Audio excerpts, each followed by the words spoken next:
The meeting of the Community Oversight Advisory Board is now called to order. First, we'd like to hear about the details of where facilities are, etc. Mandy. Good evening, everyone. Welcome. Thank you very much for being here.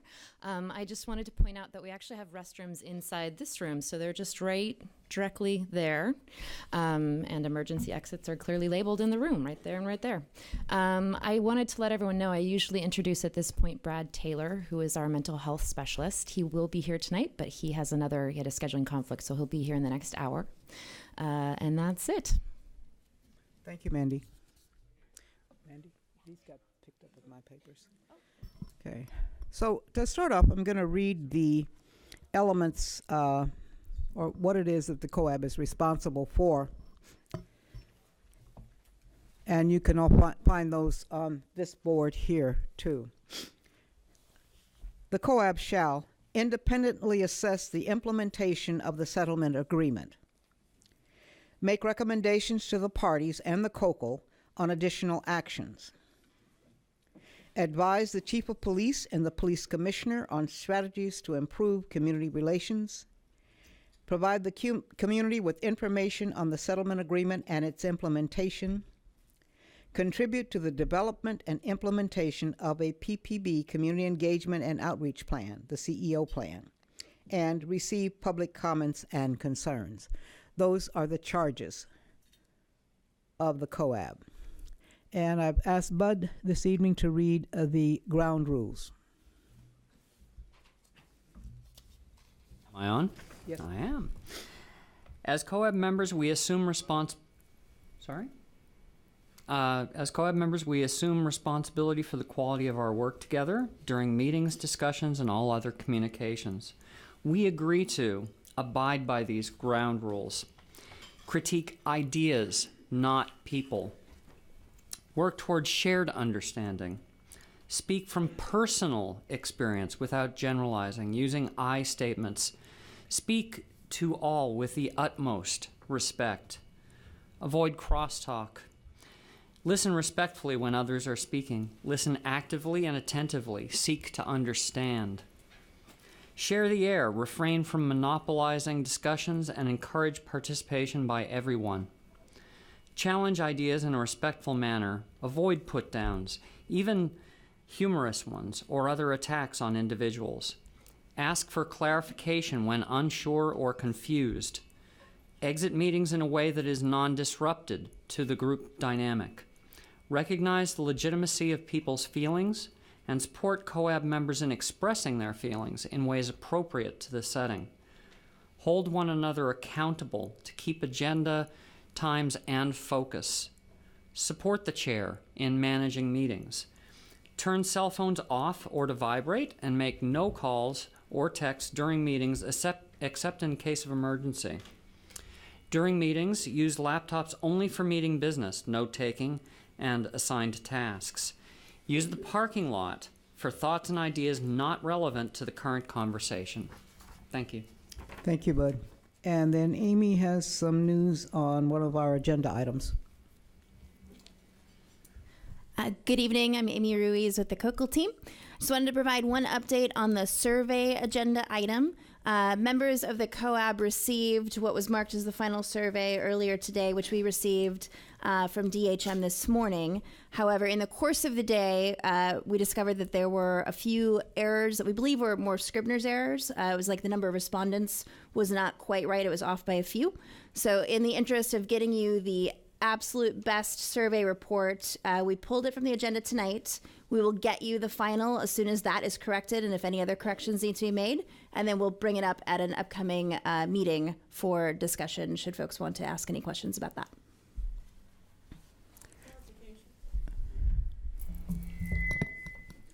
Are we pulling the entire item from the agenda or just... The item was simply to distribute the survey at this point and just speak for just a few minutes on here's the data or here's the report. You know, it's gone through the COPS for discussion. This is what we believe to be the final version.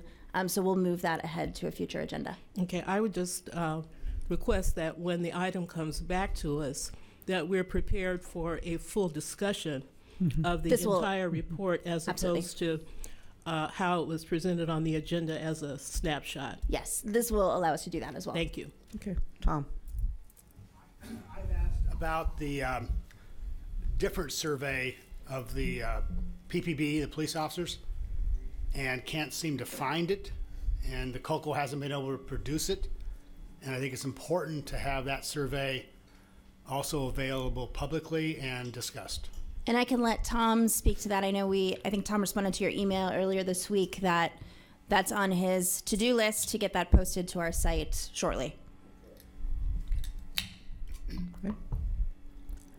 Thanks.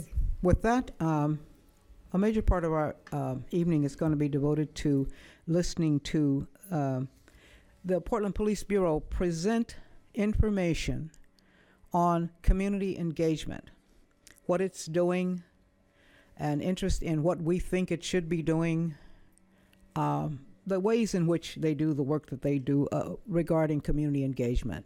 So with that, I'm going to just move over and let Chris Uhara sit here and take over.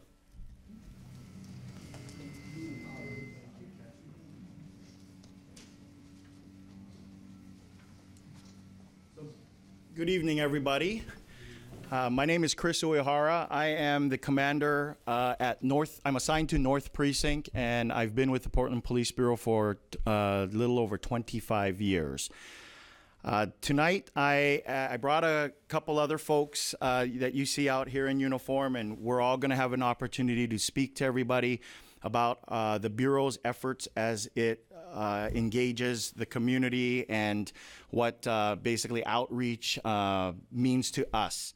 So I'm giving it to you from our perspective as the police, and there's also going to be parts in the presentation where I'm going to want to solicit what community engagement and outreach means to all of you.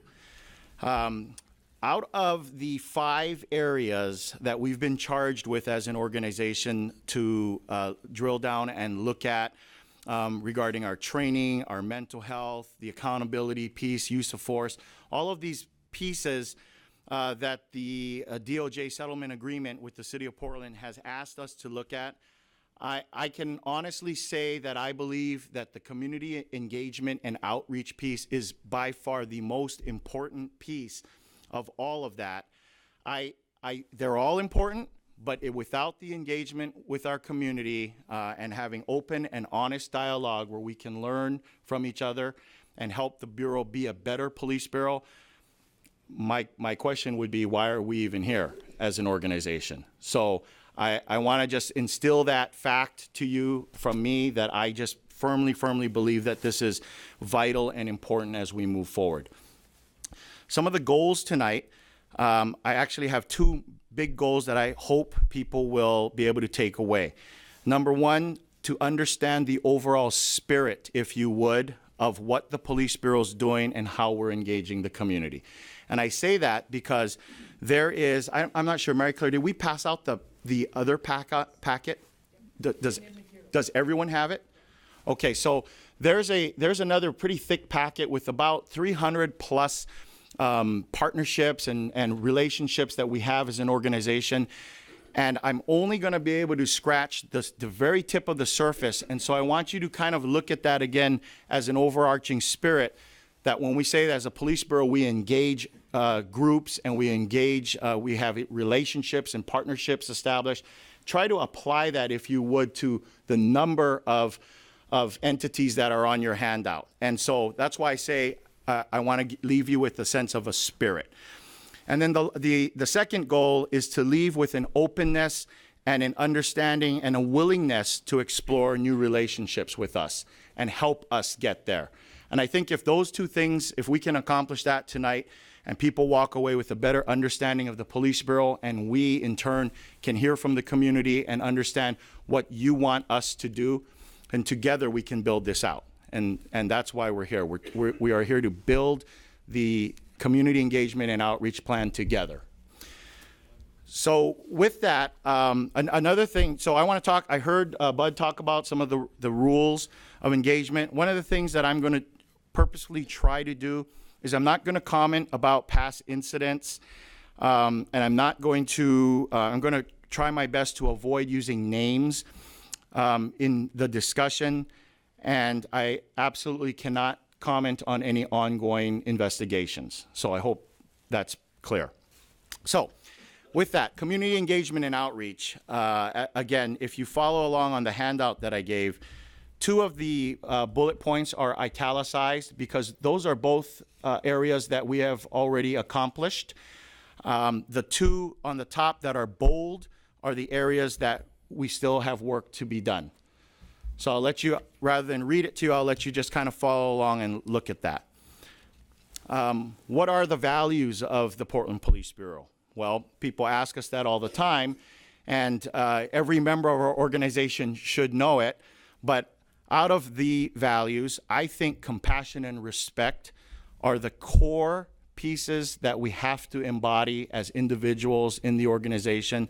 And as I wrote on the handout, I think it's what helps people, human beings, interact with each other. And if you lack respect and you lack compassion, then you shouldn't be a police officer. And vice versa. If you, as a citizen, lack that, then it's very difficult for us to make connections with you. So I think it's just important to drive home the point that many of our folks in the organization really have a deep sense of compassion for the community that they serve. And it's a constant and an ongoing display of what they embody day in and day out, regardless of what shift they work or what assignment that they have. So when we talk about community engagement and outreach, we have to ask ourselves, what is it? And so if you follow along, again, I've got some bullet points there. One of the questions I ask myself is, as a collective group of the COAB members and maybe the community, do you feel that it's important that we come up with a definition of it and stick with that? Or do we look at the various entities of what community engagement and outreach are to us as police officers and are to you as members of the community? And do we go with that? Or do we come up with a definition? So that's kind of an open-ended question. I'm not sure how this works. If people come up and make a public comment, or if any of the COAB members make commentary at this time, how do you folks feel about that? I think you're being asked to comment on whether or not there needs to be a definition developed by the Police Bureau, or whether there should be a definition developed maybe in conjunction with others in the Police Bureau. That's what I'm hearing. Yes. And Abel. Well, I can remember, Commander, when we had the presentation from the training division, asking the question, when is the subject of community policing introduced in the overall training that officers receive? And so as you start your conversation with us, and as I'm looking at your handout here, I'm looking for that question. What is community policing, and where does that fit in this conversation? Community policing as a philosophy, right? When is it introduced? So as far as in my handout, I didn't write it because I went with community engagement and outreach as part of what would be interpreted or presented tonight as community policing. So as I say, so at this point, if we want to move along, is it that simply response to 911 calls? And is it the day-to-day? When I say day-to-day, I mean just incident. So whether it's days or afternoons or nights. Is it that interaction that takes place between police officers and citizens? And do people think that that's community engagement and that's outreach? Or is it a single contact? Is it an ongoing relationship, a deeper partnership? Is it a police-generated event? We're good at putting on events, and we put on many events. Is that considered outreach, or is it all encompassing? Is it all of the above? And is it something that's an ongoing effort every day, every afternoon shift, every night? day after day, week after week, month after month, and something that we continue to have to work on. So I didn't mean it to be more as a rhetorical question, even though it sort of maybe comes out that way, but I'm just trying to give everyone a basis for a kind of an understanding of where we come from as an organization, and it can be any and all of the above. Tom has a question. Okay, Tom. The problem I have, and what I hear from people in the community, and when I look at statistics that reflect racial profiling,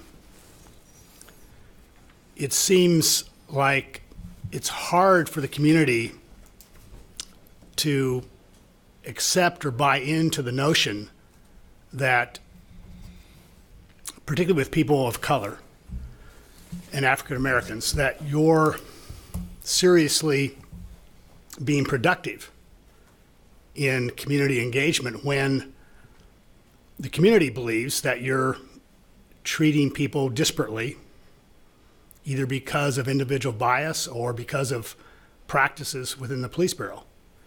And the statistics are alarming about the disparity. And so when the community has that perception and those statistics, the trouble I have is understanding how your community outreach efforts are, I'm not saying they're not sincere, but how they're really productive, because you're countering the reality. You're trying to counter the reality of what people feel and see on the streets every day. That's the problem I have. Okay, fair enough. And I understand where you're coming from. And can we take additional steps and learn from that and grow and get better and involve more members of the community? I think the answer is yes. And I think as you see the presentations today, or you hear the presentation, you'll see some of that effort of what we did, especially since the slide's up in the Albina and Killingsworth neighborhood in that community. That was a lift by the community and the stakeholders there with the police to, if you would, win back and take back that neighborhood and bring safety and a really a strong effort by the Bureau to help reduce crime and the fear of crime in that community. And when Sergeant Friedman does a presentation, you're going to see that. We want to take that effort and we want to put that in other neighborhoods around the city. And in fact, we are doing that. Again, a tip of the iceberg, just a snapshot of what we're doing, and a commitment that we made to the community. Not to be mistaken for a project. It's not a project. It wasn't a mission. It's a commitment, and it's an ongoing commitment by the men and women of the Police Bureau to tell the community, we're not going to let crime erode your neighborhood and take it to the depths of where you're so fearful you won't come out of your homes.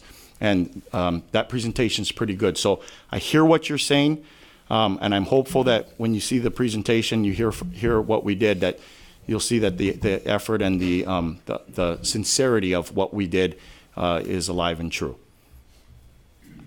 Bud? I think both you and Tom have actually maybe illustrated something that leads us to an answer to your question. We have a certain set of hot topics today. Racial profiling, certainly one of those. As we move forward, if we actually do our jobs right, those are going to change.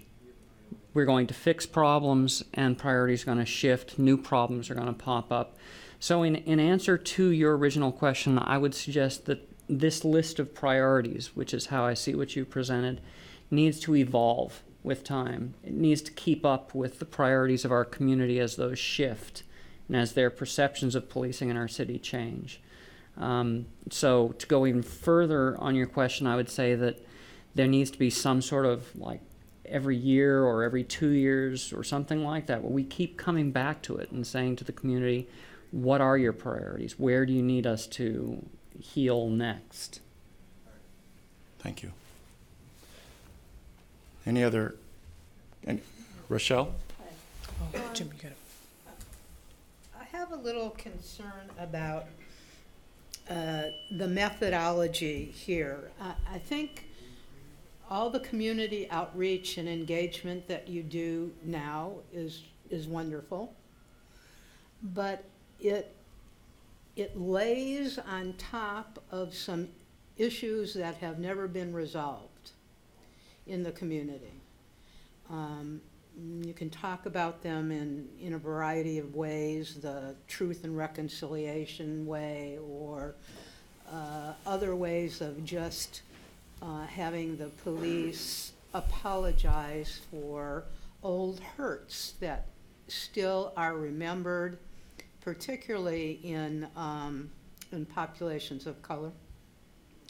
And those situations, even though they haven't maybe happened for years, are passed on from generation to generation, really, stories.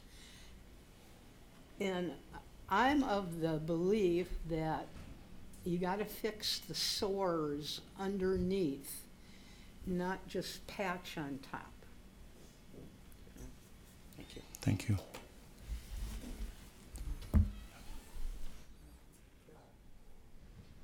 Mike? So listening to these comments, I've talked with a few of community members, and I feel like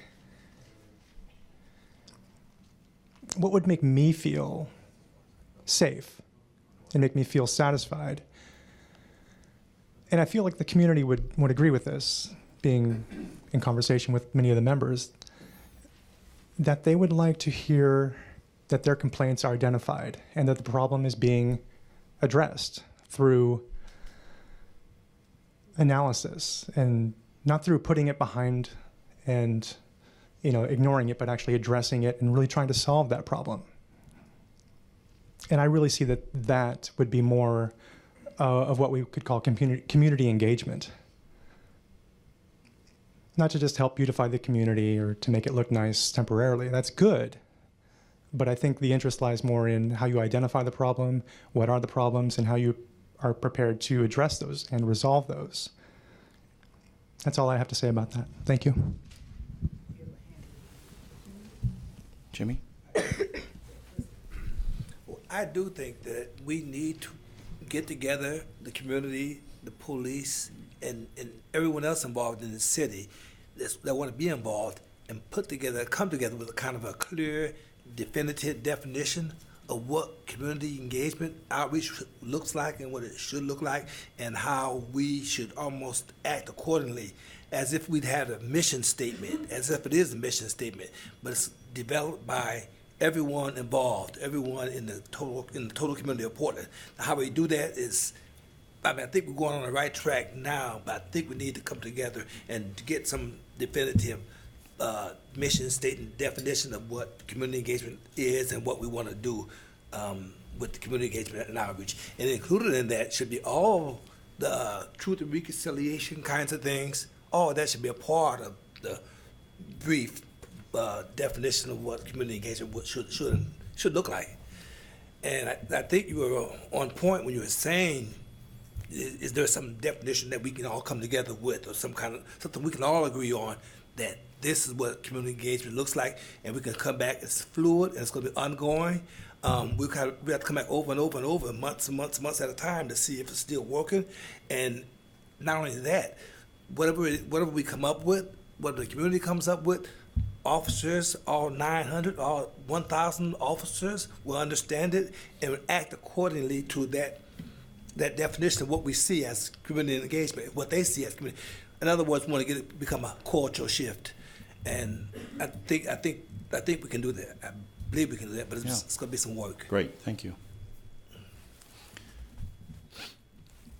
More questions? Okay, so moving along. I think that segues into the next bullet point, which is training opportunities. And as an organization, we have to look at community engagement and outreach and really put a lot more emphasis as we bring on new officers and or as we train the officers currently that we have in our in-service, our annual in-service training. And we have to really teach, if you would, the skill sets so that people truly embody community engagement outreach in their everyday efforts. We also have to give them the opportunity to recognize the value and even incentivize if you have to do that in order for people to truly grasp it. The job today is a lot different from the job back in the 90s or even in the early 2000s. I think the community has spoken. The community's spoken loud and clear. I'm going to jump ahead a little bit here, but community has said they want a relationship with the police. They want to see the police officers out of the cars, walking again, interacting, and have an ongoing relationship rather than a one-time service my call, jump back in your call, and drive off into anonymity. So in order for that to happen, we as an organization have to really allow and support and help and teach our people to do that. And so how do you do that? It can't be assumed. A lot of the work that gets done in the organization, unfortunately, I think we've taken it for granted and assumed that everybody knows how to do that, how to engage the community, what that means, what does that look like, how are you afforded the time to get out of your car to do that. Are you going to be ostracized, or are you going to be looked at as an officer who's not taking care of your district, if you would? A lot of our police officers have specific areas that they work in, and there's calls for service that come out. And if that officer is busy spending time with a member of the community, spending time with a business, at a school, reading to kids, doing the things that the community have asked us to do, will they be ridiculed? Will they be, again, looked down upon by other members of the Bureau? That's something that we have to carefully weigh. We have to look at and balance time spent out doing proactive police work and time spent being reactive to 911 calls. So I put that bullet point in there and I throw that out because that's a reality of what we face as an organization. We're short-staffed. Does that mean that we don't do it? I don't think so. I think that means that we come up with innovative, creative ways to do it, in addition to taking the 911 calls and servicing the community. When you're not doing that, get over to the community center, meet with the kids, shoot some basketball with them, get out and about so that the young people know who we are. It's a tough balance, again, because we are limited, but we can't lean on that crutch and say, oh, we don't have enough police officers, so we can't do that. I say more, the challenge is, with the limited number of officers we have, how do we go out and do it and get it accomplished? Alicia. Yeah. So I think there are two sort of interesting things that sort of come to mind. Is that I guess I'm trying to figure out if there's a way that police officers can sort of feed two birds with one seed, meaning even in the context of a 911 call, being able to be more compassionate and humane in the moment and modeling and demonstrating to the community that the person behind the blue suit is a human too, and understand. So on the one hand, you're protecting and serving, and you're also being human in the moment. And I think that's a tough balance, but I do believe it can be achieved. And then on the other end, what I hear you saying, that I think it's an interesting conundrum. You can come up with policies and procedures and even a coordinated bi-directional plan that includes community and get buy-in from a good majority of the officers. And you can develop a clear plan for what community policing looks like. But if you have sort of internal structural struggles, meaning, because you just said that there are some officers who have to deal with their peers saying, well, you're not doing your job or meeting expectations. So what it suggests to me is that there's subtext and there's some cultural things that we may not be privy to. But it sounds like if those subcultural aspects are not deconstructed and reconstructed, then your efforts are sort of null and void. And so then the real question becomes, in order to get to that deep work, meaning the subcultural sort of shift, that is a requisite in order for any of this work to stick. I guess I want to turn back to you all as the officers and say, what do you think you require? What do you think is required to get that seismic shift. It's not impossible. But what do you think is required? There are really good pockets of work that's being done. The problem is that not enough of your officers are doing it. But you're amazing. The people who are here today, I know a gentleman who was in D.C. honored at the White House for his work is here. I can tout off a lot of wonderful officers' work. The issue, and I don't want to say problem, the issue or the challenge is we don't have enough. And so we're fighting against sort of this invisible subcultural demon, if you will, that if we don't change it, I'm afraid that all of our good efforts will be for naught. And I don't think any of us come around this table every month to fail. So I want us to maybe be thinking about that as we have this conversation tonight as well. Yep. So to answer your question, what we do is we take one officer at a time that wants to do the community proactive work. We champion that in the precinct. We give time and energy and support, and we reward it by even writing letters of commendation, letters of appreciation to the officer, and we present that in roll calls so that the peer officers and others see that that work is honorable work and it's supported by the command staff. And so slowly, as we do that, officer by officer, whether it's an event, a community ask, and officers go to that. So speaking for myself as a North Precinct commander, I really try to implore that upon my command staff and then the line sergeants to find the time for the officer and to support them and to continue to tell them that, yes, that's the direction that I want them to go. That's the direction that the chief has challenged us and charged us to go. Build additional relationships with the community, spend time, use non-traditional methods to get there. Do these things. That's what he wants us to do. How do you do it with the time or lack thereof? You come up with creative ways to do it. And so we at North Precinct, time and time again, in fact, Jakari is one of my officers who works on the night shift, and he can tell you that's really kind of where the push is for us to get each officer to get it, if you would. And we're not blinded by the challenge ahead of us. And I'm speaking candidly and open to you because I want you folks to understand the real challenges that we face as an organization. We're not a perfect organization, but we certainly are trying. We're trying to get there, and we're doing it one person at a time. And the effort is there, and it's alive, and it's ongoing, and we're doing that as a bureau, as a police bureau. Jakari?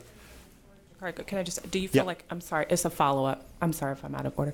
Do you feel like you have every good tool to get there? I don't know if I have every good tool because I don't know all the good tools that are out there, which is, I think, why I'm here to ask all of you to give us your support and help us. And so if you have ideas and you have tools in your toolbox, share them with us. And I would love to take that away and bring that back to the Okay, precinct. put that on the record. You said it. Yeah. Okay. Absolutely. Thank you for your honesty. Okay. So, Jakari? So this thinking, when we're on a call and it kind of seems like it's like a welfare check, we're checking on somebody, the perception is that shouldn't take you a very long time. You have calls coming out in your district. Sometimes that could be perceived by your peers as you're just milking a call, you're just staying on it and just hanging out, then other people are having to do your work.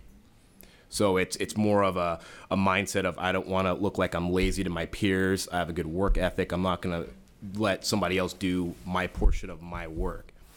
At the same time, like what the commander was saying, that welfare check, if I take that extra time to really see what's going on with that person, and you start seeing that there's a pattern with this person constantly having calls coming out on them, if I can take that extra time to see what's going on, what resources I can get them so that's not an issue anymore, that extra time will prevent those future calls. And so as far as I'm concerned, relaying that to officers and getting out that mindset that you got to rush, get your calls, take that time and try to not just put a Band-Aid on the issue and problem, but try to fix it. and I've been learning that, especially this year, just how important it is just to take that extra 15, 20 minutes with somebody and really see what's going on with them. And on that note too, I was talking to Bud. We really do need you guys, the community officers, when we're on the street. We need your support. We need you guys to. We need that relationship. We really do, and officers want it. But I don't think anyone became a police officer to be hated.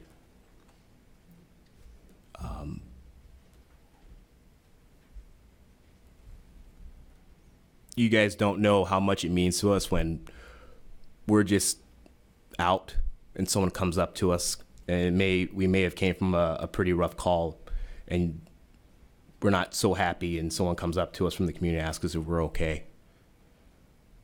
It really means a lot. And at our last EIS meeting, people were asking us, what are we doing to take care of ourselves, our mental health, and how are we taking, and what do we do to make ourselves feel better? And just somebody walking up and smiling at us, or I've had people come up and give me a hug, and there's been a lot of times where I needed it, and that has healed me, and I know other officers appreciate it. Thanks. Bud? Thank you, Jakari. I think, Jakari, you can answer this, or Commander Uehara, whichever is appropriate. So I hear you describing perhaps a culture that is almost quota-driven and measures you based on how many of perhaps the most violent, I don't know what the standard is, but most difficult calls you handle, and treats welfare checks as of lower value. So the question for you is that simply a cultural thing where that's police officers looking at each other and evaluating, are you really part of the team, or are you loafing around? Or do we actually have a system of measurements that plays into even performance evaluations where officers are being graded on something that's close to a quota system? We don't have a quota system per se. It's more of a district integrity. So if you are a district officer, you're responsible for each and every call in that district. That's the mindset and the persona that the officer takes in with them. So if they get tied up and another adjoining district officer has to come in and take their calls and take a call and take a call while they're tied up, it weighs on them.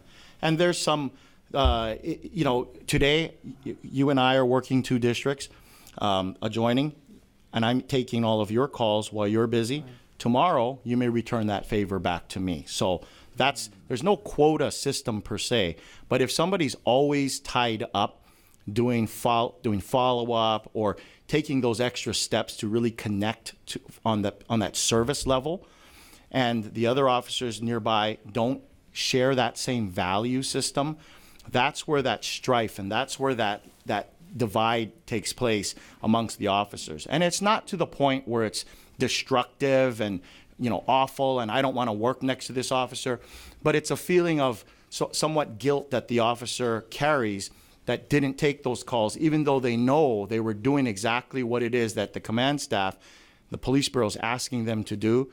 Serve that call, serve that citizen, and do the very, very best you can for them, because that may be the very first call that citizen ever had, or that very first contact they ever had with the police. It may be Jakari's 100th family disturbance, domestic violence call. It may be the very first time he ever responded to help that citizen in need out. And so we tell them, officers, over and over, go and serve and do the best that you can on that call. And regardless of what you may receive from your teammates, if you would, whether it's a little ribbing, kind of hey, Jakari, while you were out taking care of that, I took 4 or 5 of your calls. Like, again, keeping it real. That's the behind the scenes maybe stuff that you all don't see or don't know about, and that's the internal culture of the police bureau that we are trying to change. And again, it's going to take time for that to happen, but it's one officer at a time, it's one call at a time, and hopefully we'll get there.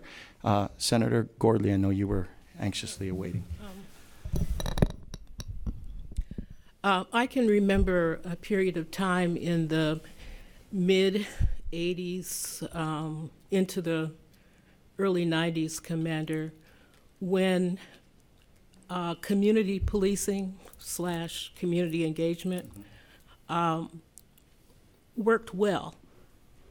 And particularly in inner northeast Portland, and the community policing approach worked because of the quality of relationships that existed between community folk and police at all levels, command on down through the ranks. And I can remember 3 things that came out of that period of time. Someone else's list might look a little different, but I remember the Community Rescue Plan, which was came out of a partnership with the Black United Front and working together with Juvenile Court, Portland Public Schools, and the Police Bureau. And it was an effort to literally rescue kids that we saw falling into gang activity. Community Rescue Plan. There was the Chiefs Forum. This was under Chief Tom Potter at the time, who appointed a forum that had the responsibility of helping to develop policy. It wasn't a group of people that sat around and told war stories, or it was a real policy-making body. And then the third piece that sticks in my mind is the Citizens Police Academy. I am a product of the first Citizens Police Academy. There must have been 30 or so of us. That photo is somewhere in my archive. So we accomplish those things, and we accomplish those things through, again, what I call a quality of rich, respectful, deep, trusting relationships. Many of the people who were involved, or some of the people who were involved in community policing efforts at that time, are still living. I see one of them in the room, Joyce Harris, and Chief Potter is still with us. Dan Noley, I think Dan Noley still lives in Oregon. What I'm getting at is, have we been intentional about creating some opportunities to revisit what worked well during that particular period of time, what worked well with the people who are still with us, who can tell us how it did work, how it worked, what we did, what we claimed as success, as we look now at how it is we want to go forward together. I mean, I can imagine a really rich conversation, including the Chief Potter and Dan Noley, and there are others in the room who would add their own voices. Ronnie Herndon is still around, Joyce most certainly, a whole host of folks who could describe what community policing looked like when it worked well, when it worked very well. Thank you. Laquita. Good evening, everyone. Piggybacking on what you're saying, Senator, about the community and who's in the room today, but who do we want in the room tomorrow? And we have a young man, and I'm not going to just call him out like that, but I will say hello, RJ from Roosevelt High School. because I had an opportunity earlier this year to sit down with him and some of his classmates and him share his story about his experience and his experience from where he came from and where he's at today. And to see him sitting in this this room this evening is very, it just warms my heart, because I was at Roosevelt High School earlier and I didn't get a chance to see you when you were up above, but I know that it's important that we bring these younger people in our community that are doing the work, that want to do the work, because a lot of you folks are going to retire in the next several years. So we have to pass over the torch. We have to be resources. And that's what that tool is all about. Us being able to, like, as community, there's a bridge that needs to be met right there. And what I find a lot of times being in a community is that we're not having these conversations enough to say, who can we mentor? Who can we work with for tomorrow? Because it's a different era. We can go back on yesterday, what we're at in the presence of the moment, but what do we look at our future for tomorrow?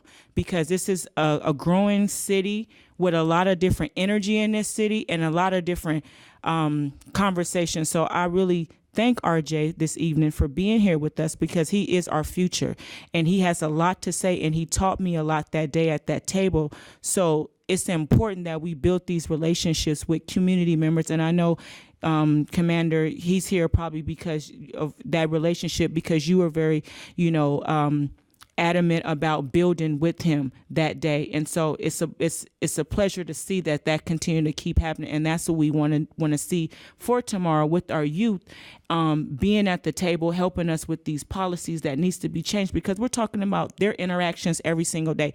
We're still dying out here, period. We're still dying in America. We're dying in Portland. And it doesn't have to be your physical body, but it's a mental thing that's happening, because we have mental trauma that we're dealing with. And so people cannot come to the space to just get over what has been going on, because it's a continuous reminder every single day when you have to see someone getting killed by a police officer. And it doesn't have to be a police officer in Portland, but that uniform reflects so much across the board. So I just wanted to say that. And on that generational, multicultural, what that culture looks like in the Bureau, because some of you guys are taking off and we got some officers that really want to do different things, and we have to allow them and give them that space to do that. Thank you. Thank you. I'll just add real quick. I don't mean to embarrass RJ, but he is an incredible young man, and I know that because I not only saw him stand up at a forum that took place at Roosevelt High School when things started to go sideways and people started representing themselves as students at Roosevelt, and he took the courage, the initiative to stand up and set the record straight, number one. Number two, I was at that meeting with the chief, and it was a wonderful collaboration, and RJ and I had a great conversation. I said, hey, I'll see you around sometime.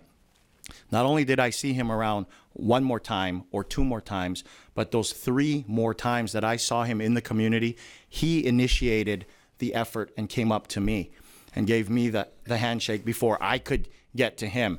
And it was wonderful. And that right there, what happened between us, to me, gave me hope and a breath of fresh air to say there's young people in our community who want to take those steps forward, not afraid to put his credentials, if you would, out there. And he's with his friends, and he's approaching me and saying, how you doing? And we're giving a handshake and a brother hug. And it's awesome. It's awesome. And as police officers, and kind of like what Jakari said, when people come up and thank us or recognize the hard work we're doing or check in on us, it really means a tremendous amount to the police officers. So I don't see that as much. I'm tied to the office a little more. But those guys that are out on the street, they really appreciate it. For time's sake, I think what I'm going to do, because we sort of have delved into real quickly, what I was going to say, when you ask police officers, how are we doing on community engagement and outreach? The general response is going to be, we're doing pretty good.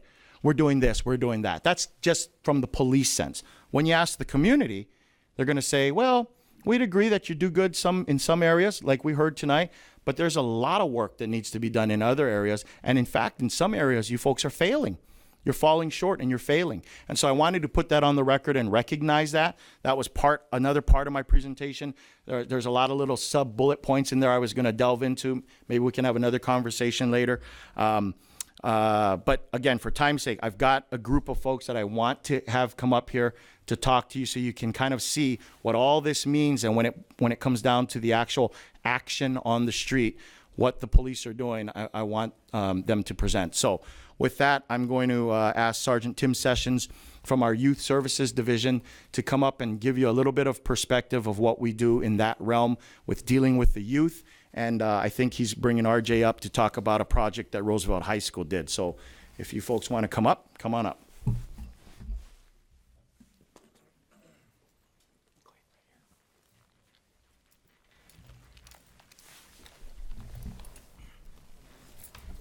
Good evening. I'm Tim Sessions. I'm a sergeant with the Portland Police, and I'm specifically assigned to the Youth Services Division. And part of our responsibilities is I'm over the school resource officers. And most people don't realize it, but we have 6 public school districts in the city of Portland. And also charter schools, private schools, religious schools, alternative schools, on and on. We have a lot that we are responsible for. Real briefly, our job is school resource officers.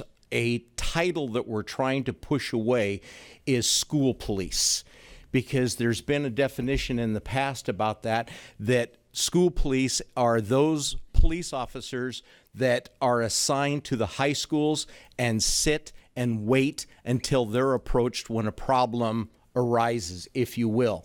And there's a wall that willingly or unwillingly is built between the police officers and the youth, as well as the staff at the school and the parents in the community.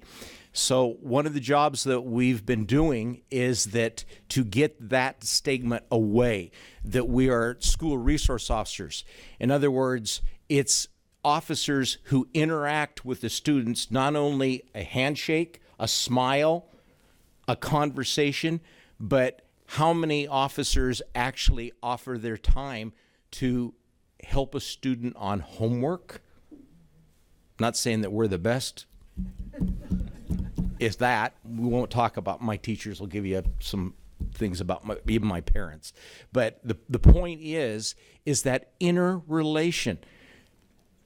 School resource officers have even been seen on the playground with elementary school playing kickball. Of course, one fell on the ground, ripped his pants out, and didn't do a very good job. But the point is to open those relationships up, to show them we're human beings and that we care about them, to interact with them. The other part is we have a program that we started 2 years ago that's called the Student Police Academy, much like the Citizens Academy, where we take it on the road and we actually go to the school, and the maximum amount of students that can be in the class is 60, and we have a rotational system where we divide those 60 students up into 3 areas. One is a mock crime, if you will, that is made up, and we have a homicide detective and a criminalist, which is like CSI, come out to educate the students what their jobs are, how to gather evidence, how to look to solve a crime, and they have a mock crime, and they put their skills to use, and we actually have made a video of the mock crime, if you will, and we get them to give their personal opinions based on what evidence they gathered, what happened. And then we show them the film and they learn from it. The other one is we show them about defensive tactics, action-reaction drills, why we do the things we do, why TV isn't right, as well as the movies. We just can't pull our guns out anytime we want and think that's going to solve a problem, because it doesn't. It opens up things, and how by law, we are limited what we can do, let alone our own ethics, if you will, okay? We teach the students about how we, if you will, a simple thing of putting handcuffs on, that at times it's not an easy thing, or how more important to use what we call verbal judo. In other words, our skills of being able to talk to people one-on-one.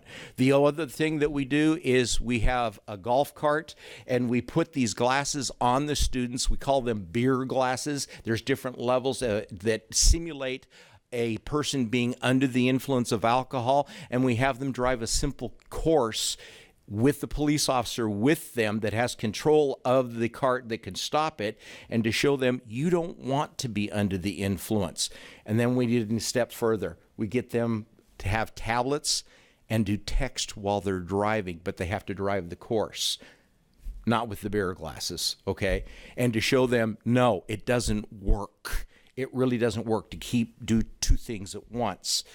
And then the other part that we do is we supply a lunch. We cook. I know as simple as hamburgers and hot dogs are, there's two reasons for that.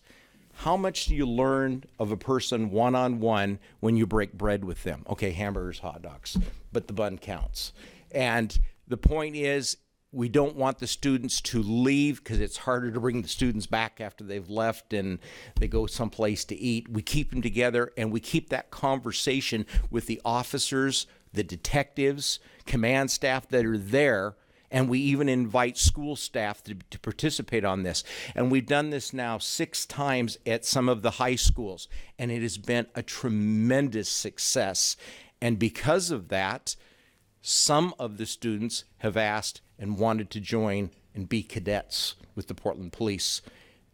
Not with the intent of being a future police officer, some will, others because they like the community engagement that the cadets do. The other part is, with being school resource officers, our intent is not to arrest students. Our intent is to work with the restorative justice program so that students are accountable but learn from their mistakes and receive our support and counsel, if you will. But there are times, because the crime is that serious, that an arrest has to be made. Because if we can keep the students in school, what is our aim? What is our goal? Graduation. Because they care about themselves, they feel good, their family feels good about them, which means they're better citizens in the city of Portland, the state of Oregon, as well as the United States. That is our aim, and that's why we're called school resource officers. And some of the other things that we do is we look at the mistakes we've made. And one of them, I'll say, is when we had a young man that was being arrested and tased at Roosevelt High School. We looked at that and went, oh boy, we need to get in the front of this. We need to basically get that relation with that community, not just St. John's area, but I'm talking Roosevelt High Schools. And what we did with the school resource officers, as well as district officers that work that area, is we held a 3-part forum with the Multnomah Youth Commission, where we have youth that are part of this committee from all over the county, where we would come in and actually work with the youth and hold discussions. We would hold, ways to get to know each other. And then the last thing I want to talk about real simply is, we were invited by Roosevelt High School with their mock trial class because they had learned of a book that a high school in Seattle did, where they worked with the police, the district attorney's office, the public defender's office, animal control, on and on, as far as how do the youth in high school, how can they understand what those governmental systems are, to understand how to work with and how they're supposed to act, if you will. So they asked a bunch of us to come to Roosevelt High School for 2 different sessions, to sit down in committees, these different tables, and the students would ask us questions. And we would answer the questions, and then they would write down their perspective, our answers, and they put it together, and they published this book that's called Youth and the Law. And their intent is the publication to give it to every student at Roosevelt High School so they could read it. And 2 more editorials have been going, editing has gone through because some mistakes were made on it, and so there's going to be another publication come out. But RJ here was one of the students that participated in this, and I've asked him to come and give his thoughts about that experience. My name is RJ. Mic on. Hello. All right. My name is RJ. Graduated class of 2015 at Roosevelt High School. To go off the book, well, give you my opinion about the whole group. I feel like the group, it made a good welcoming, as in like bringing us together as a community. Because at first, when how we all like started getting more engagement with officers was started out by my friend Ty Garule. He was tased and beat by some officers local in St. John's, and that's close to my house. So we all as a school was fed up, because we already know back in Missouri all the stuff that was going on. I'm from Missouri, Kansas City, Missouri, where I'm born and raised. Moved out here 3.5 years ago, and I feel like the officers out here doing the best job they can to keep it from what other places are looking like. And right now, and I see a lot of community people out here beating these officers over the head, like verbally, because they feel like they need to do this and need to do that. Got so many standards for them. Like, they need their space too. They humans too. They got families too and kids too. I'm a young father myself. I'm 19 years old. My son about to be 2 on December 13th. And everything takes time. And I see a lot of people want time, like want it to happen ASAP. They want the community to be fixed ASAP. They want everything ASAP. Well, it don't work like that. I'm from a city where you'll get killed by a cop. You'll get killed by your own parents, little kids. They don't play. That's why I'm out in Portland, Oregon to this day. I almost got my life taken. My mom almost got her life taken. Nobody helped. And I come here and I'm getting all the support. I never seen officers engage with kids in a positive way like I did moving to Portland. Never seen a day in my life. I was raised in Kansas City, Missouri for 16 years of my life. I moved here, and I see these officers really pushing and making an effort to have a good community. And that actually makes me have the trust and have the love and the respect for these officers. And to go back to the group that we had last year, they was teaching us stuff about engaging with officers and the rights and what you shouldn't do as a citizen, and things to think about. Because a lot of kids our age, they don't care. They ruthless. They'll do things just because they think it's cool. They'll talk trash and try to abuse an officer or assault them because they think it's cool. And the thing is, it starts with the youth. And I feel like we can sit here all day and talk to each other about this, but if the youth not in here, it won't work. Our future won't be bright. That's just the truth.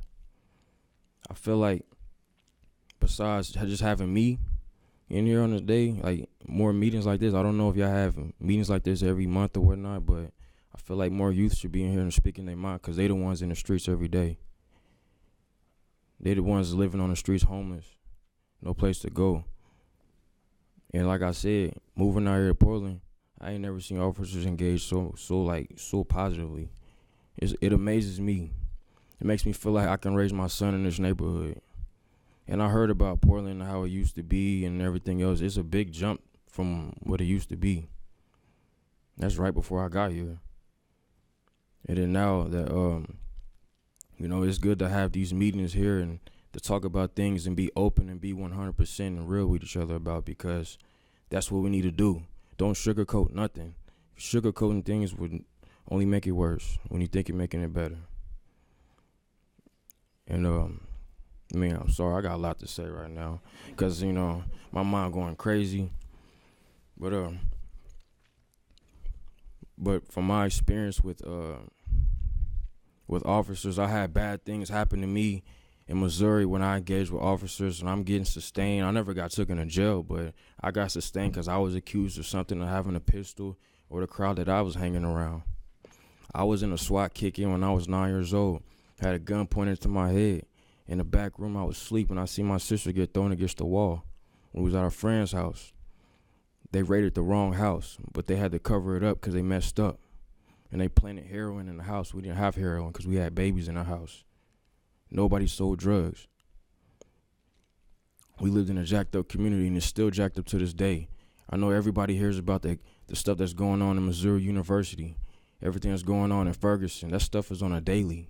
I don't know why it's hitting the news like it never happens. It happens on a daily. That's why I'm here. There's a reason and purpose why I'm sitting here in this room to this day. And I'm speaking my mind and speaking from the heart. I hope that what I have to say, has you all thinking and be able to help change, make a change.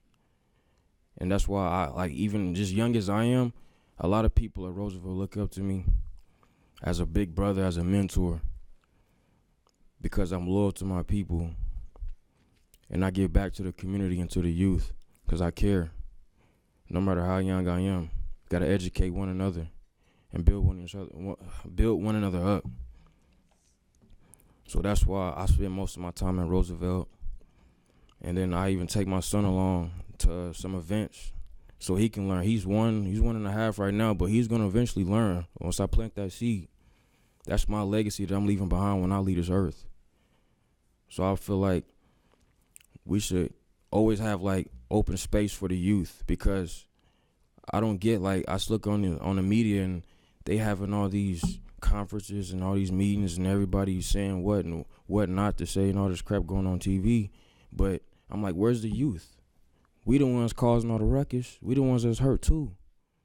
We the future. So when everybody else get old in their 90s and 80s, we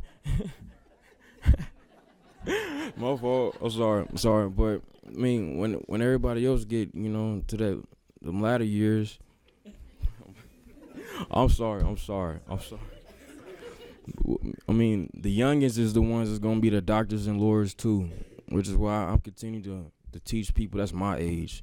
And just like last weekend, I was at a birthday party, and I'm sorry if this is off topic. It's not off topic, but it relates a lot to what I'm about to say. But I was at a birthday party last weekend. It was a young teenage party, and some people was in there trying to gangbang and act stupid, and you know how that goes. I shut that down real quick. I'm not allowing that to happen, because honestly, I shut it down. I ripped the phone out because they was playing YG. Anybody know about YG? Supposed to be a California blood? Nonsense.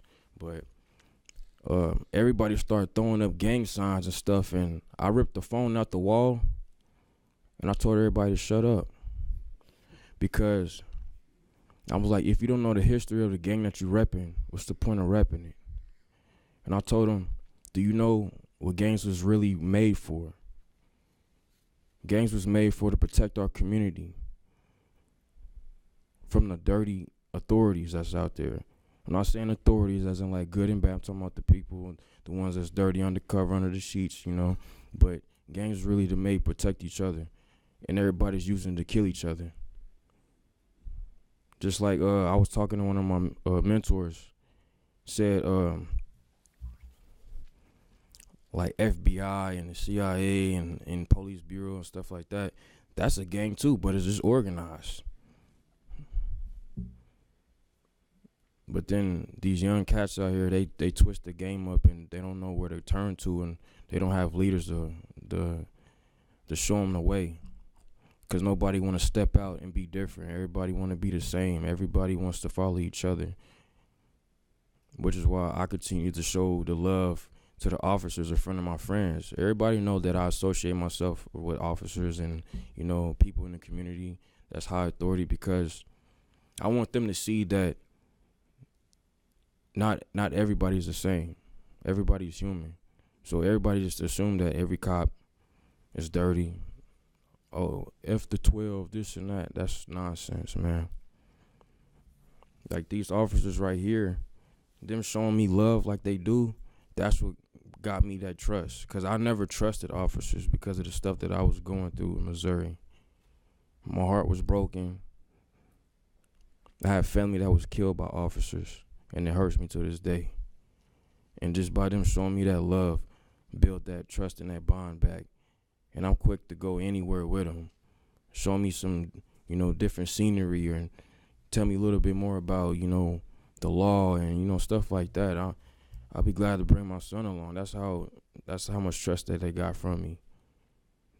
And right now, moving from another state and city across the country over here, and I'm hearing people over here is having so much expectations from officers, and then expected for it to happen ASAP. It's not going to work like that.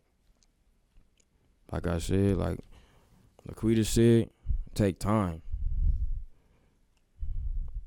But that's it.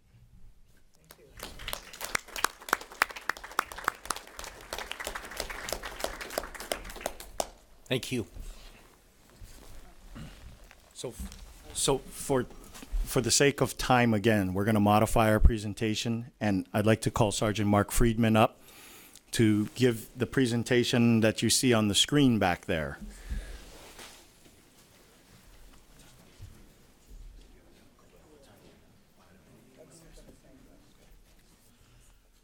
All right. Good evening. Thanks for giving me an opportunity to talk a little bit about. I've prepared a slideshow about the North Albina and Killingsworth collaboration.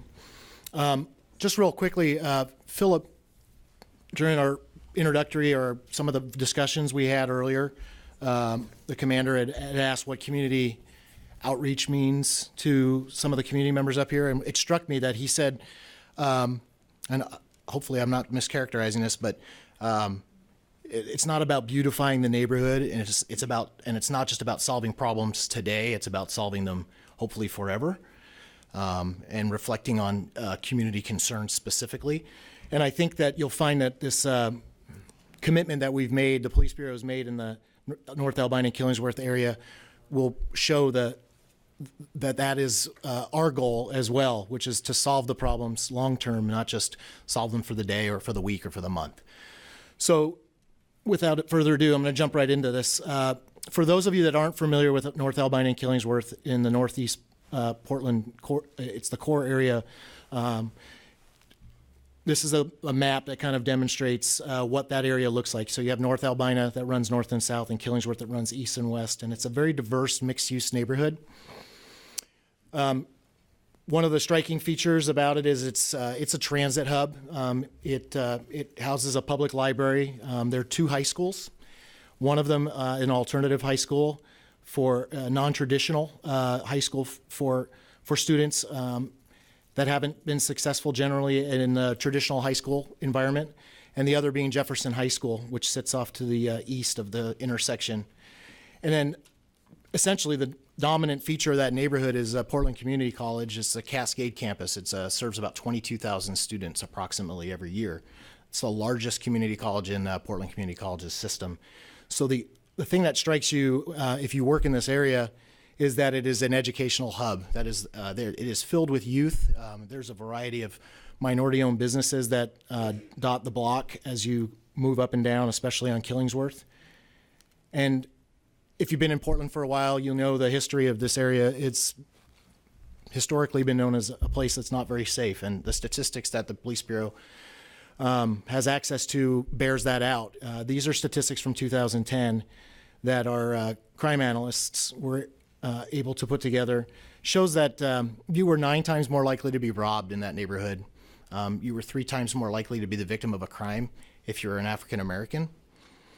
Gun-related homicides, it is a hotspot, and it was a hotspot for gun-related homicides, not just in 2010, but historically year over year. And it was also an area that was a hotspot for attempted murders. Drive-by shootings were common in that neighborhood, as well as violent assaults. Additionally, in 2011, there's an analysis done about homicides and shootings, and again, gang activity that goes along with that was also in the city of Portland. Was consistently one of those areas where you could find that as a bright red dot on our density maps when it came to violent crime.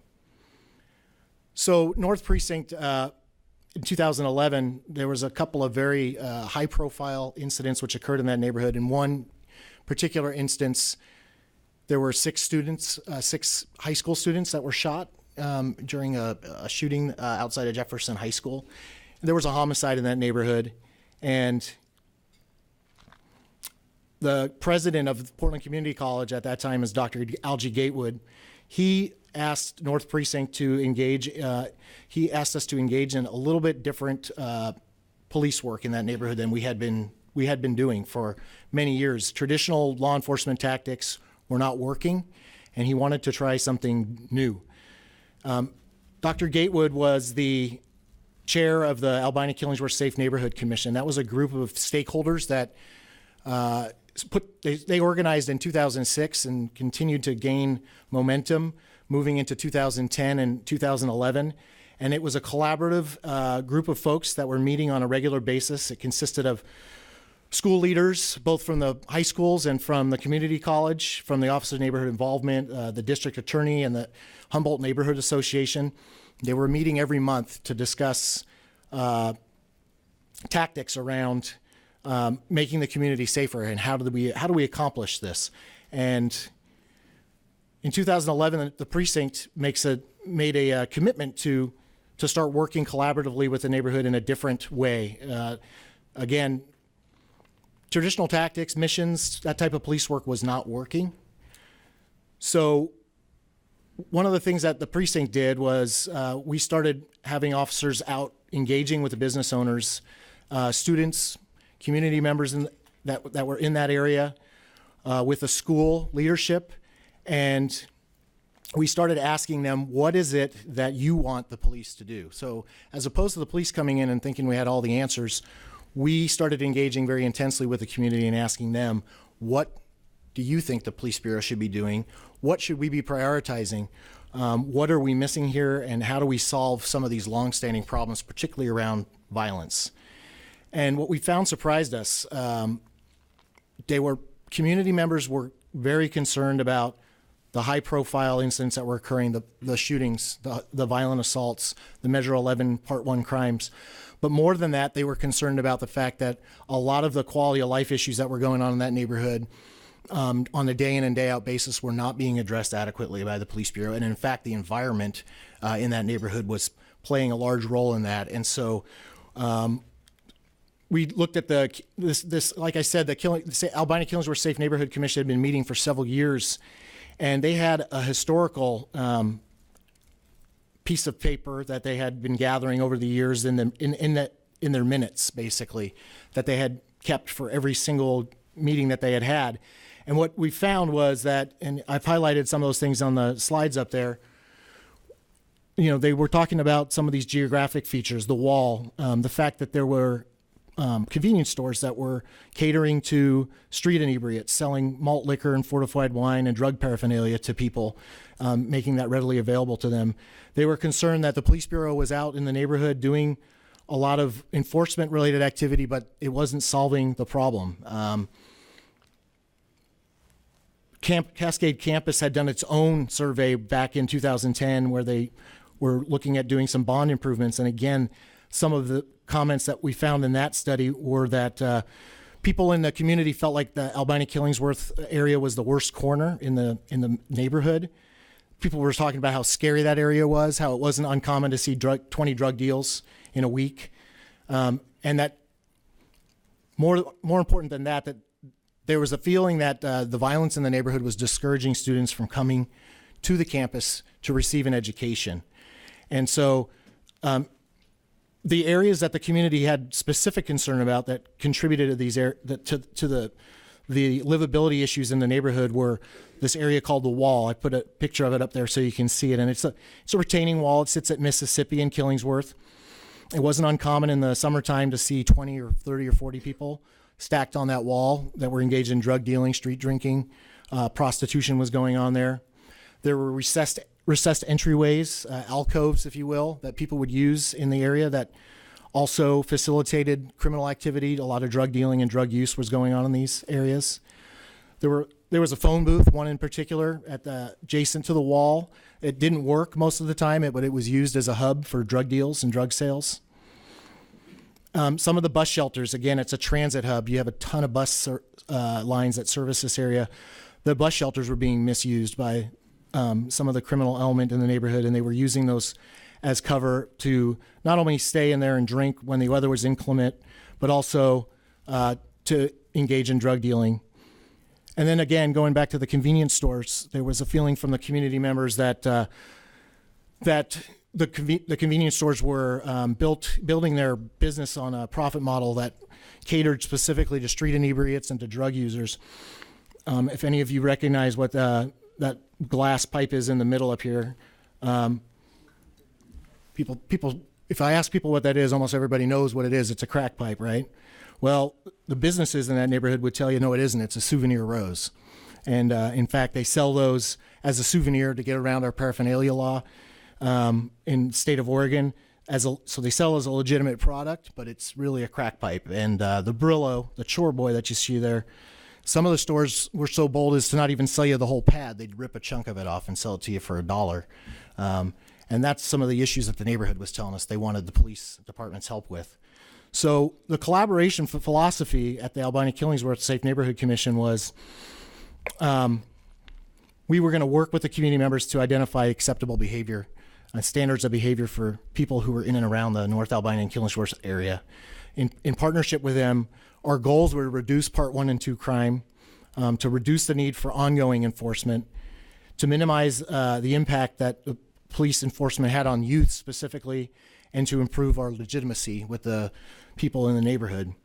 And then probably most importantly, not to just come in and do this work and then leave, but to stay committed to the people in the community and the Albina-Killingsworth Safe Neighborhood Commission specifically, so that we could ensure that any progress that we made in that area, we could continue to build on year over year. So just real quick, we're going to run through this. The wall, this is what it looked like before in early 2012. This is the spring of 2012. Portland Community College made a commitment to abate that issue because it was being misused so frequently. And you can't see it very well, but there's a fence on top of that wall now. It eliminated the ability of that to be used as a convenience for folks who were engaging in criminal activity. After they completed the improvements in this area, that no longer became an area that was being misused by a criminal element in the community. The phone booth that was being used for drug transactions, it's no longer there. And that, again, was the Office of Neighborhood Involvement. Their hard work. They were able to get that removed. And in fact, I think the phone company was actually pretty glad to get it out of there because they spent more time fixing it than they did actually getting anybody to actually make phone calls from it. There's a picture of the receiver there, which is broken. The alcove, this alcove is a representative of several of them in the neighborhood. This is actually the back door to POIC. It is was an area where you had high school students at this alternative high school I talked about, which is POIC, that would come and go from this door, and it wouldn't be uncommon for them to run into people smoking crack cocaine or using or dealing drugs in the back door of the school. This is what that door looks like today, and that was done with the help of PDC and one of their street improvement grants. The bus shelters, we worked with a community to identify the shelters that were the most problematic and worked with the transit authority, TriMet. And some of those shelters you'll see now, even today, they're turned around. So they no longer provide this anonymity from people, especially even police officers driving by. They're opened up a little bit, and they still serve the purpose of providing shelter for folks, but they just even a small change like turning them around significantly reduced the amount of criminal activity that was going on inside of them. And then there were some minimal seating changes. Well, of course, we recognize that the seating inside the bus kiosks serves an ADA purpose. It's a convenience item. How do we stop people from taking those over for a whole day or hours at a time drinking? Allow people who are legitimately using the transit system to do so without having no place to sit. And so the transit authority, TriMet, installed these leaner benches, and those are there today, and they also have served effectively to mitigate some of the issues we were having. As far as the businesses that were selling fortified wine, malt liquor, we worked with our partners at OLCC, and we were able to reduce and eliminate some of the more problematic products that we were seeing most of the street inebriates consume on the street. In addition to that, the regulatory authority through OLCC allowed them to ban the paraphernalia sales. So where you could walk into any of those stores in the neighborhood and buy a crack pipe and Brillo, so you could smoke crack in this area, that was no longer an option. And again, it had a significant impact, and I'll be able to demonstrate that to you here in a minute.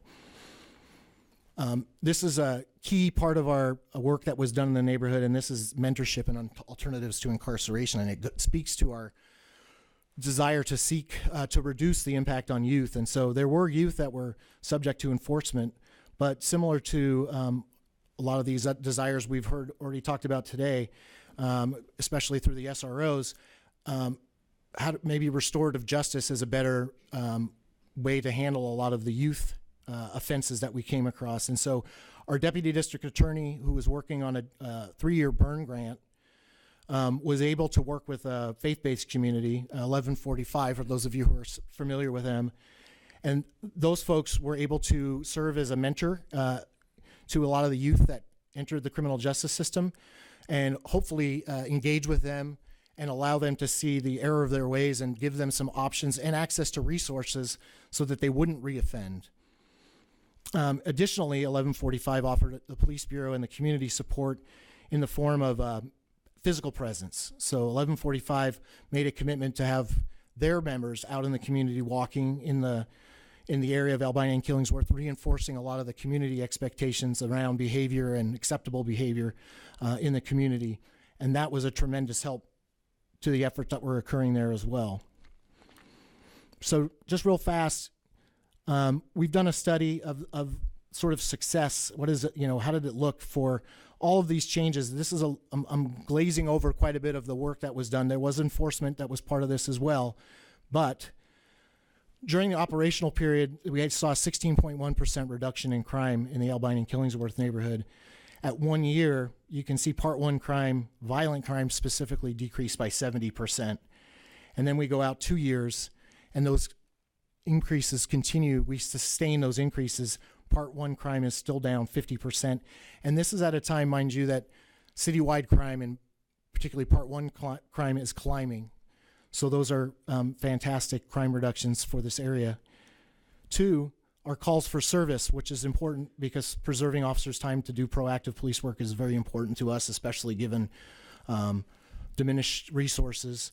Our calls for service during the operational period in that neighborhood decreased by 8%. At 1 year, those calls for service in that neighborhood are down 18.9%. And then at 2 years, those calls for service are down 65%. And again, that's at a time when calls for service citywide are increasing. Part 2 crime, these are the thefts, not non-person to person, non-violent crime. The first part of the analysis, you see it increased, and that's because of the increased enforcement that went along with the efforts that were going on in the community. As we worked with the community and started to change some of the expectations around behavior, when you come out to 2 years, you're at a 65% reduction in Part 2 crime, which is really impressive. And then a lot of folks ask us about this, does that just mean you just pushed all the crime somewhere else? And we looked at that as well, and you can see that we didn't disperse crime just to a different area close by. We actually had a positive effect out to a quarter mile. So we still saw that crime reduction had an influence out a quarter mile from the center of Albina and Killingsworth. And that was something we were really mindful about. There were some other concerns about use of force and police being out there and doing a lot of enforcement. You can see that when you compare the amount of force that we were using in that area specifically, the average is on the left for several years. The year prior to beginning our collaborative efforts and making commitment in the neighborhood, it was down to 3.92%, and in 2012, in all of the cases where we were making custodies, force was used 2.9% of the time, and it's worth noting that that's 3 incidents, 2 of which are the pointing of a firearm at an individual that was In both cases, they actually were armed, not just perceived to be armed. And something else I'm really proud about is that during all of the work that was done enforcement-wise, the Police Bureau received 0 internal affairs complaints related to our enforcement-related activity out there, and there was quite a bit of it on the front end. One other area of concern the community has was how do we limit the use of arrests over time? And you can see that through the work collaboratively with the neighborhood, we started out doing a lot of enforcement in January of 2012. There were 96 arrests made as part of our efforts out there. As we moved through the year, 6 months later, you can see that we're out there in July, we didn't make a single arrest.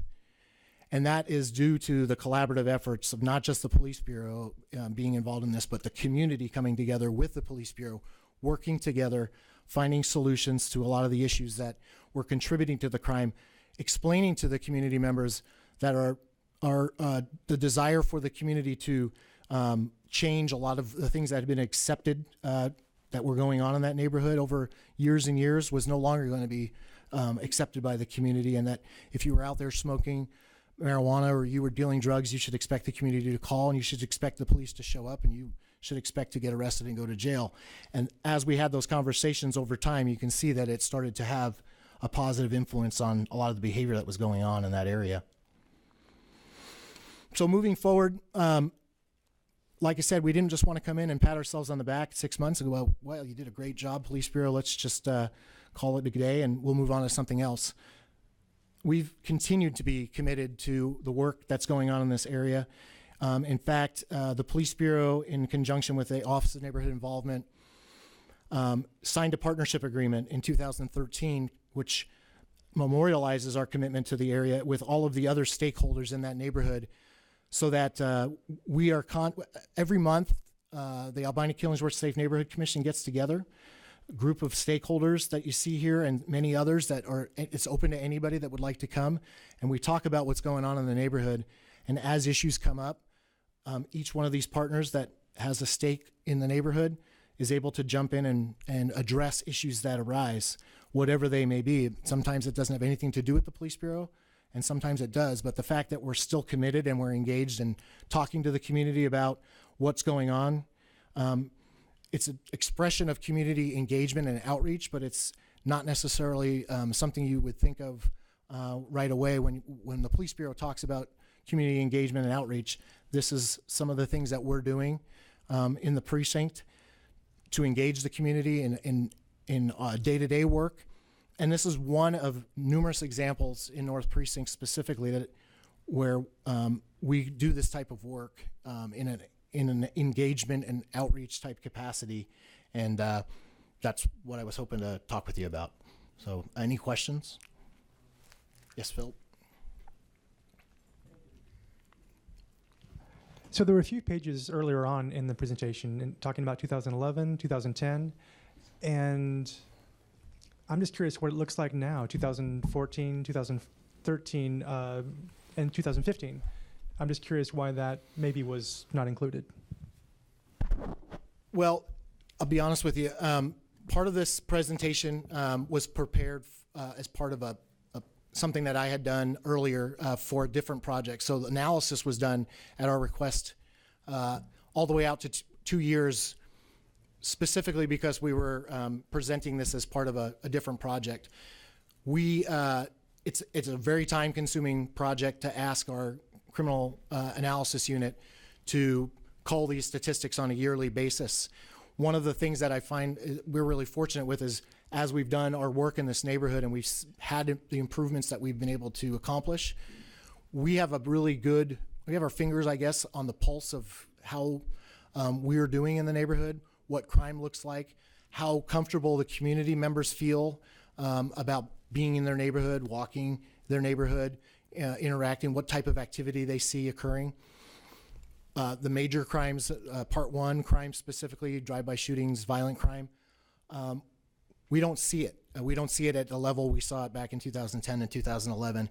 And so it's never given rise, or there's never been a reason for us to go back to the crime analysis unit at this point and say, we would like you to pull the full spectrum of statistics to make sure that we're continuing to see those reductions. That being said, I would anticipate that if we were to ask them to do that, that they would be similar. We would have sustained a lot of the ground that we gained during the years that we were operational in that area. Maria, let me say something first. I'd like to take this question and then open it up for public comments, then have the officers come back and finish the presentation, and then have the big discussion. And we have time because we took something off the agenda. But Maria. I think it would be, is my microphone on? I think it would be worth it to go back and look at the crime in that area from even earlier, because people have been pushed out of that neighborhood. So when you're looking at crime in 2011 and 2012 and 2013, the people that go to Jefferson or that go to POIC, they've been pushed out of that neighborhood. It's a completely different community that lives there. So of course there's not going to be the same amount of crime or the same kind of crime, because it's a completely different constituency that lives in that neighborhood now.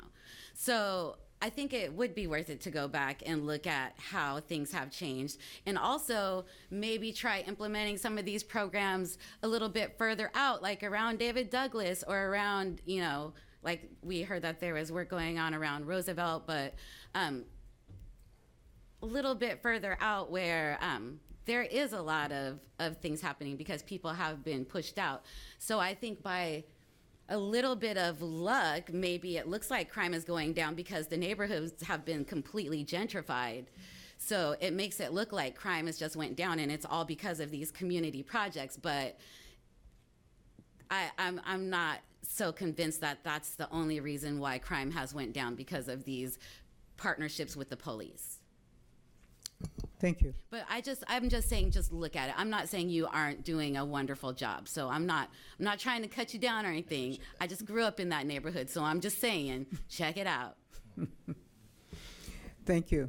I'm going to open it up for public comment. And public comment, you get 3 minutes to say whatever you want to say. At the end of that, this little buzzer is supposed to go off, and I'll ask you to relinquish the microphone. So is there anybody at this point who would like to make any comments, either on the presentation or something? Dan.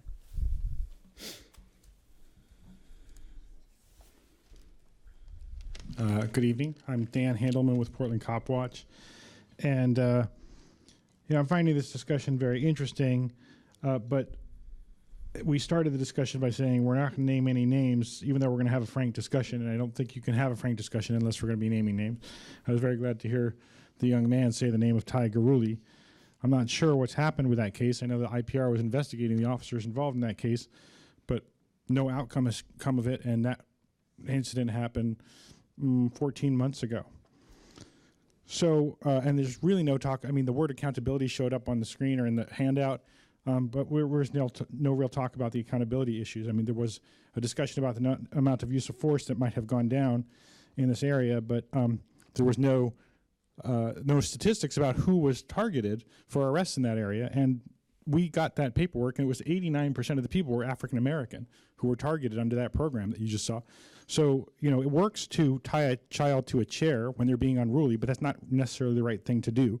So the side effect of these community partnerships was increased racial profiling in a city that's 60% black to a ridiculous level and an unheard of level. 89% of the people targeted were African American in that program.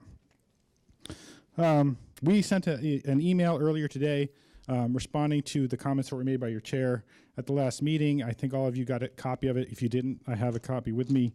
The bottom line is that we want to make sure that the process in this room doesn't end up reflecting the same problems we have out on the streets, where somebody's just saying, you have to do this because I want you to, because we're hearing the police themselves are interested in sitting down and saying, hey, how are we going to solve this problem together? That's how things should be working in this room too. The IPR's annual report, Independent Police Review's annual report, came out last week, and it's very thin on actual information. But once again, even though, again, we're hearing about all these efforts of outreach, rudeness was the #1 complaint against police officers for the 12th of 13 years since IPR was created. So there are obviously other work to do. There were no statistics also mentioned, by the way, for stop and frisks in general regarding the changes of how the police were policing things. I heard somebody refer to Senator Gordley, which is a term of respect. I think that the officers who are at the table as the advisors here are here because of their officers. I mean, they are human beings and they have first names, and that's great. But I think people who come to these meetings and don't know, when we refer to people by their first name when they're a police officer, you don't know that we're referring to a police officer. It's helpful for us to hear officer so-and-so, sergeant so-and-so, whatever. So I'm hoping that we can do that. I'm not trying to be disrespectful to the police. I think it's actually more of a sign of respect if we use their titles, is what I'm trying to say. I feel like the language that was spoken was very measured here, but there's other things that we need to deal with. And again, digging into the reality, and what was being hinted at is I think we need truth and reconciliation before we can solve a lot of these problems. Thank you. I have a list here.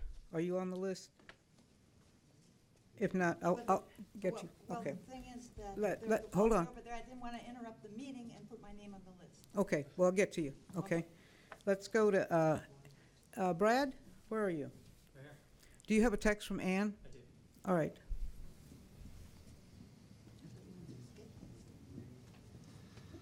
It's nice to see all of you. Thanks for coming tonight. I'll be reading a text from Ann Brayfield. I am Ann Brayfield, concerned citizen. This COAB process gets more and more convoluted. I wonder at times, when will we get that the truth will set us free for the real work that must be done? The time, energy, and human damage involved in this convoluted, upside-down process, avoiding the truth and getting down to the real work is disheartening beyond any words. I'm deeply saddened as I observe the walking wounded.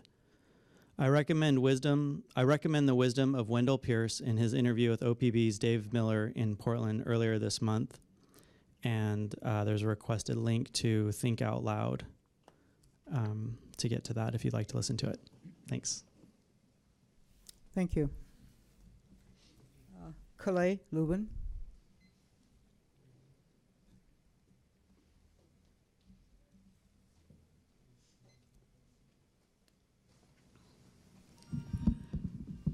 I'm going to apologize first because I'm going to hurt somebody's feelings. And I don't like to hurt people's feelings. But I need to say that in the year 2010, 6 persons were shot, 5 persons died. And of those persons, everyone was in a crisis.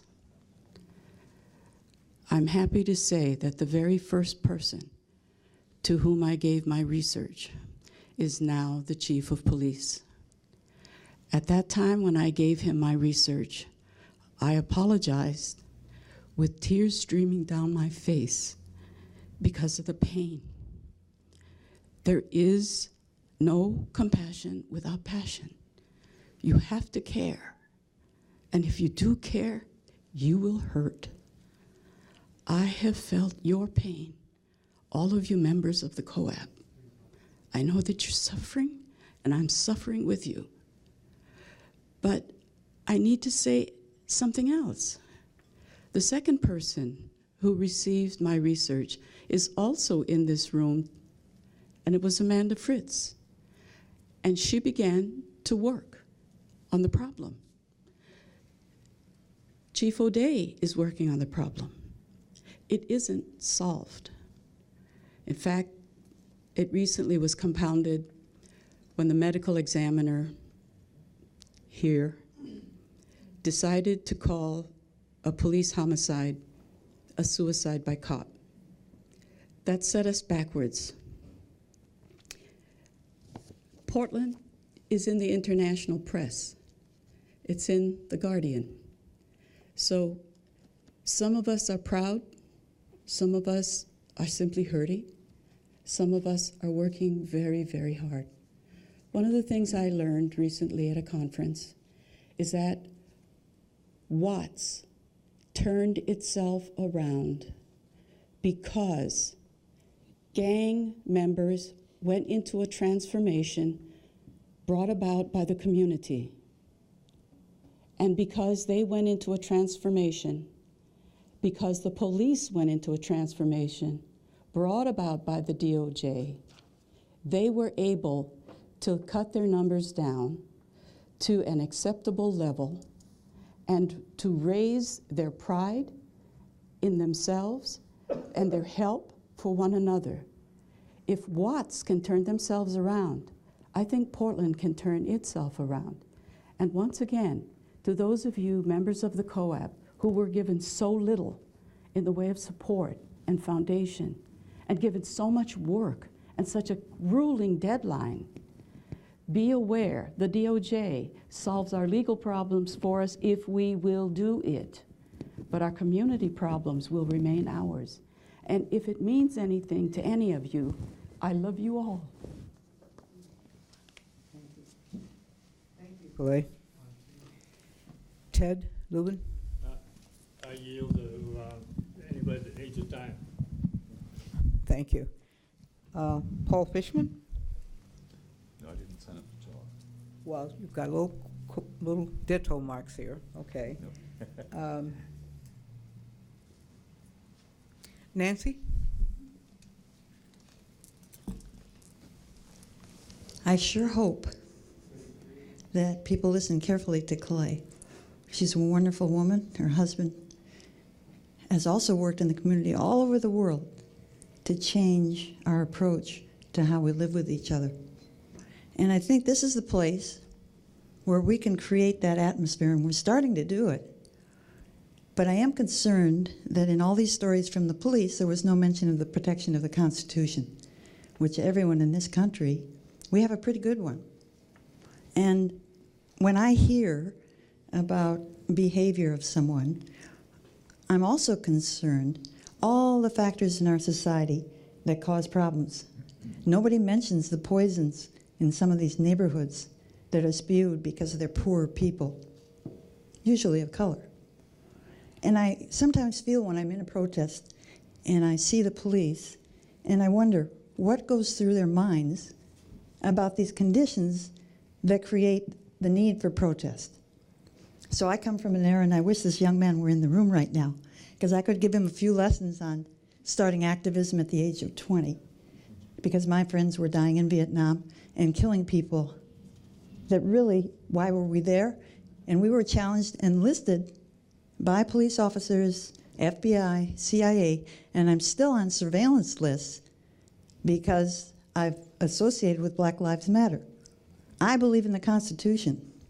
I hope the police officers, as they engage in the community, continue to talk about the broad range of what that means to them, how the community exercises that, how we converse with each other, whether the full extent of the law means the extent of what freedom means in this society and we protect it, and not look at individuals as protesters, that's something unusual and quirky. It's an honor. I consider my life an honor. I've closed 2 nuclear plants, saved millions of lives, and I'm very proud of that. And I would really like to see a healthier atmosphere in our community, because I was at the Ty Gurule case, and I saw the sergeant who was responsible for the woman officer who brutally kneed Ty Gurule, where he could have she could have split the spleen, and the sergeant recognized that and said he would never do that, but he never stopped her. He was the authority at that situation, and he didn't stop her. And he went ahead and tasered. So it makes you wonder, what is it in these situations that a police officer, all of a sudden, things start going wrong? And now they're not held accountable. How many of these have not been held accountable? That's why we're here today. We want to solve the fact that people feel we're held accountable every day, just about. And you're talking about behavior with the young people, and they're held accountable. When are the police officers going to be accountable? This has got to be accomplished in this community. Thank you. Thank you, Nancy.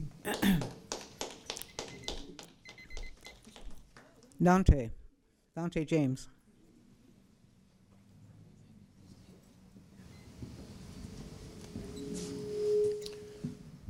Good evening.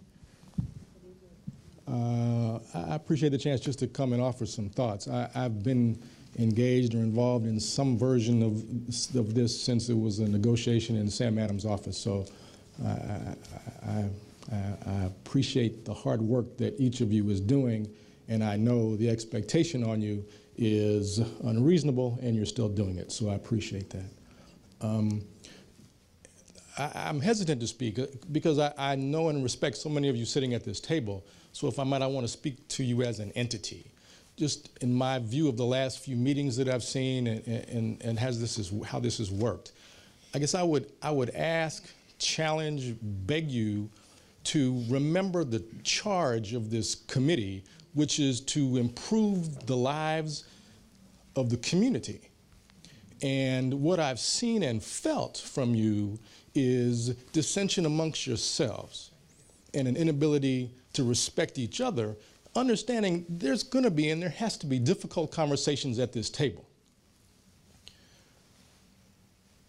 But if you're here with an agenda because you think there's no good cops, you're at the wrong table. And if you're here with an agenda because you don't think there are bad police or bad policing, you're at the wrong table. I mean, this has to be a conversation that you're all engaged in and everybody's heard, because the community is your charge and your focus. And I guess I would just suggest that that's not what I have felt, and I'm only speaking for me, although I've spoken to other people as well. And so I would ask you to be mindful of the work that you're doing, because you're only going to get one good shot at this. This is unique in the country, and you know it. And you're only going to get one good shot. And so keep in mind who the charge is that we're doing this for. And I mean, I've heard, good conversation tonight, but it hasn't been amongst each other, so I'll wait and see what happens. But I would just suggest to you that the difficult conversations have to be had, but do so without your own agenda. Do so with the agenda of the work of making the community be in a better situation. Thank you. Thank you, Dante. Okay, no other speakers?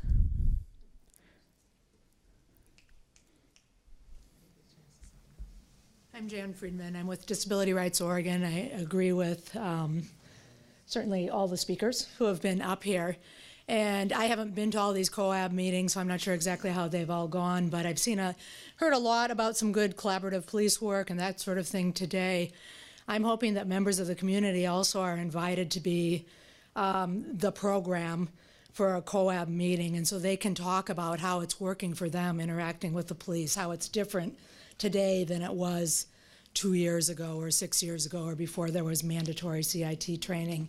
And I'd really like to hear from them. I'm just surprised that there's a whole meeting and there is public commentary time, and I appreciate that, but I just think on the agenda should be the people who have been interacting with the police and what they've been experiencing and how it's changed, if at all, because that's what we really need to find out about. That's why the US DOJ got involved, is because there was a problem.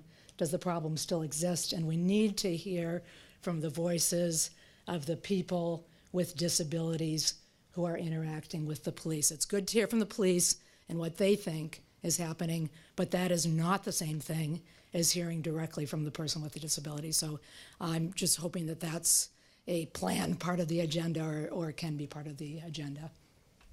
Thank you. Joyce?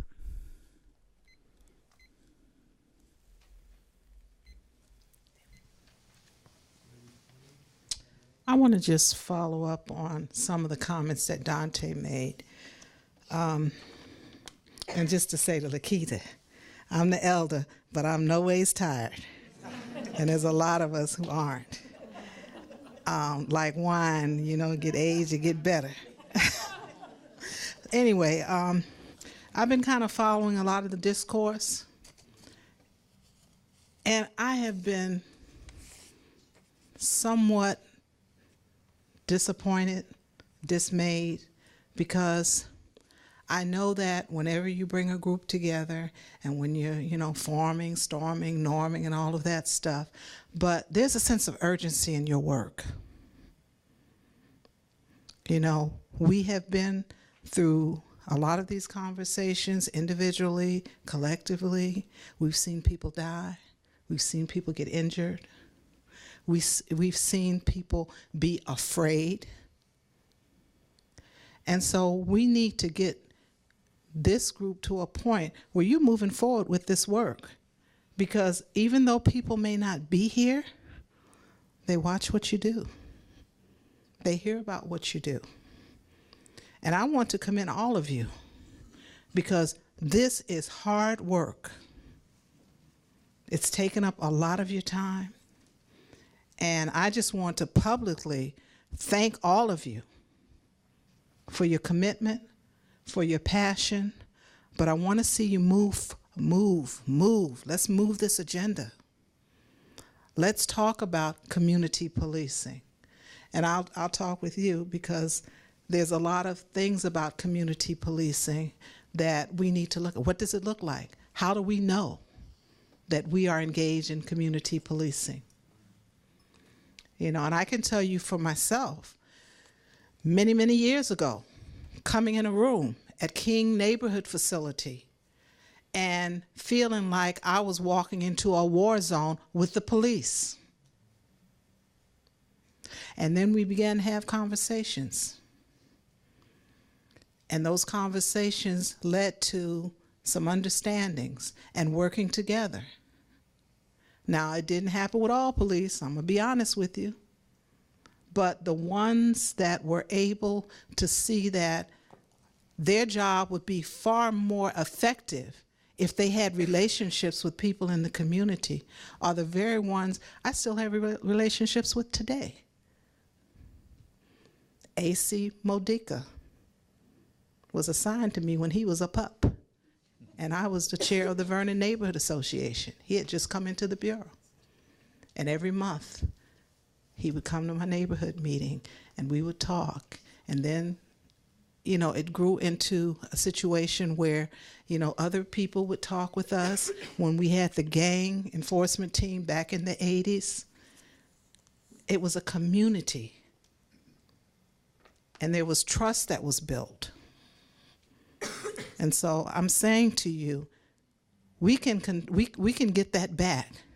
It's not going to be easy because there have been some things that have happened that have created some schisms.